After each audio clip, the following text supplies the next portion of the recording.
Afternoon. Wow, that's tall. I'm not.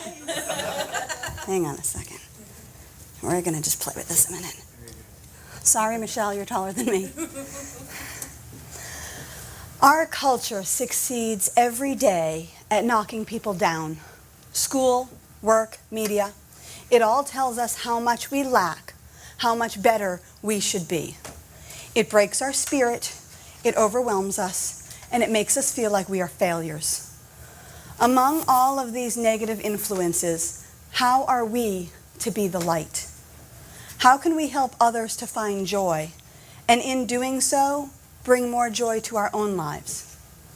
In his book, Love Does, Bob Goff writes, "I used to think the words spoken about us describe who we are, but now I know they shape who we are." Our harshest critics are not at work or school. They're often at home. The criticism our family dishes out can be some of the most painful. Our family can be the most skilled at pushing our buttons. After all, they installed them. But what do you want your loved ones to hear from you? The good or the bad? Do you want to be the person who speaks life into your family, the one who builds them up, or the one who tears them down? How do you want your words to shape the lives of those around you? I haven't always been an encourager. I could be incredibly sweet to strangers, but I was very critical and judgmental of the people closest to me. Of course, I didn't think I was critical. I thought I was just making friendly suggestions to better their lives. Clearly, I knew exactly what everyone else should do. But the people who knew me, the people who spent the most time with me, were afraid of me. And at one point, I was even proud of that. Over the years, I realized I was not a nice person to be around, and I didn't even enjoy spending time with myself. I knew I had to change. My work at the time made me livid every single day. I was very good at my job. Many people respected me, but I was always angry. When I finally left that position, a huge weight was lifted off of my shoulders. I was able to begin the process of learning how to be nice. I have often said that sarcasm is my first language. I learned English later. My first reaction was always to be sarcastic, often cruelly so. We tear people down to make ourselves feel better, but it doesn't really work. In the end, we just become more bitter and more miserable ourselves. For me, this whole transformation began before I came back to Christ. I had been saved as a teenager, then promptly ran away from God as fast as I could. I was sure I had better plans for my life than he did, and I wanted to be in control. So I did. I controlled my life for 18 years, and most of my carefully laid plans failed miserably. As I started learning what it felt like to be a nicer person, other things in life were pointing me back to God. Coming back to Christ finally underscored for me how very much I needed to change my behavior and the way I treated other people. I had already started that process, but I had been working without a map. Now I had a guidebook. Francis Chan, in his book Crazy Love, challenges us to read 1 Corinthians 13, verses 4 through 7, substituting our own names for the word love. As Chan writes, the first few times you do this, it feels like a lie. Go ahead, try it. Kay is patient. Kay is kind.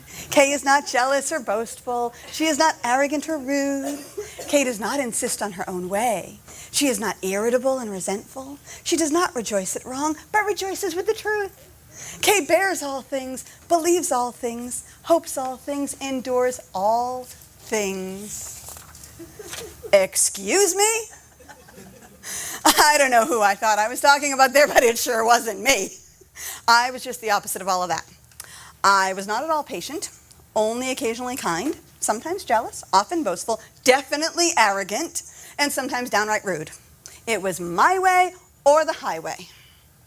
I liked the idea of the truth, but I certainly didn't ever feel constrained by it. I put up with nothing, believed in very little, was frequently hopeless, and complained about everything.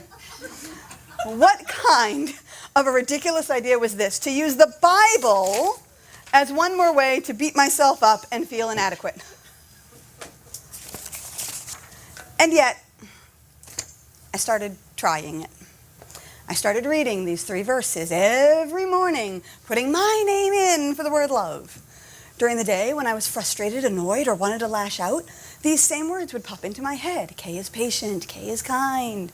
It became almost a mantra for me. Some days, I growled it to myself. Kay is patient, Kay is kind, Kay does not insist on her own way.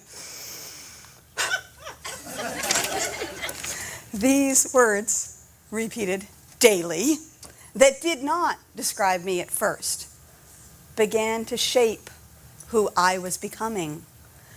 After a little while, it wasn't so hard to remember. I yelled them at myself far less often, although still sometimes. And although I knew I still had lots of growth to do, the words started to feel like a little bit less of a lie. I began to look for ways that I could make the words more true. I started putting an effort to encourage people, to find ways to build them up. I began to choose my words with more care. I began to guard my tongue, easier said than done, and to use a more pleasant and friendly tone of voice.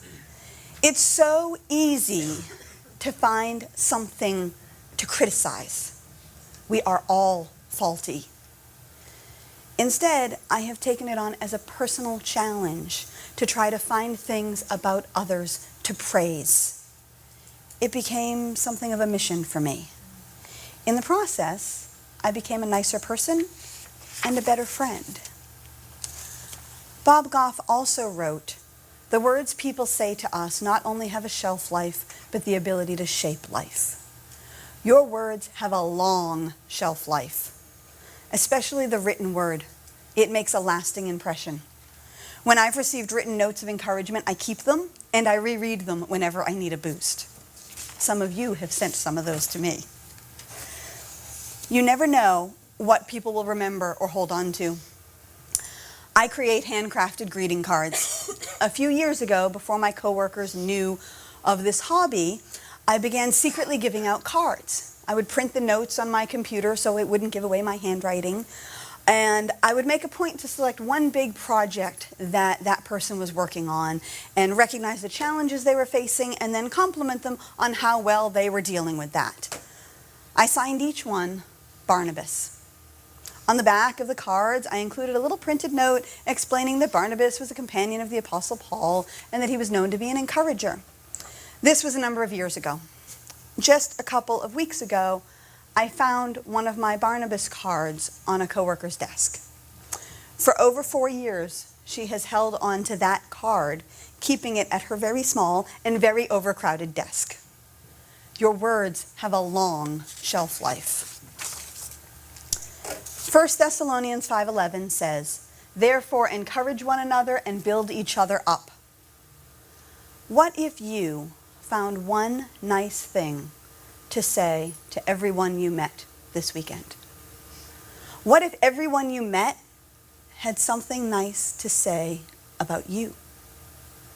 In this crowd, that would be wonderful, but maybe not entirely surprising. Now try doing that at work, at school, and most importantly, at home. Let the people that you love hear love from you. Build them up so that they are strong enough to withstand the attacks of this world. I've been on this mission for a few years now. Here's what I've discovered. Encouragement is contagious.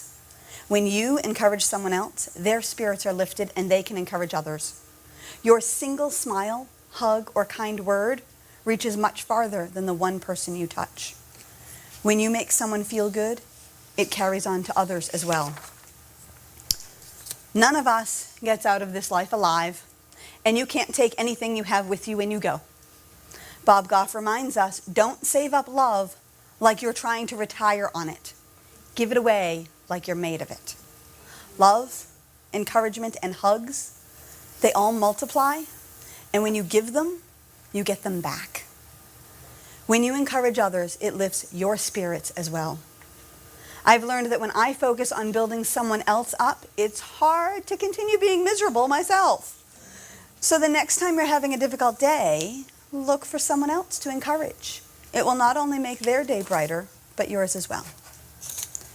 Maya Angelou once said, "I've learned that people will forget what you said, people will forget what you did, but people will never forget how you made them feel." How do you want to make others feel? Be Barnabas. Let the love of Christ shine through you and lift people up with encouragement. Thank you very much.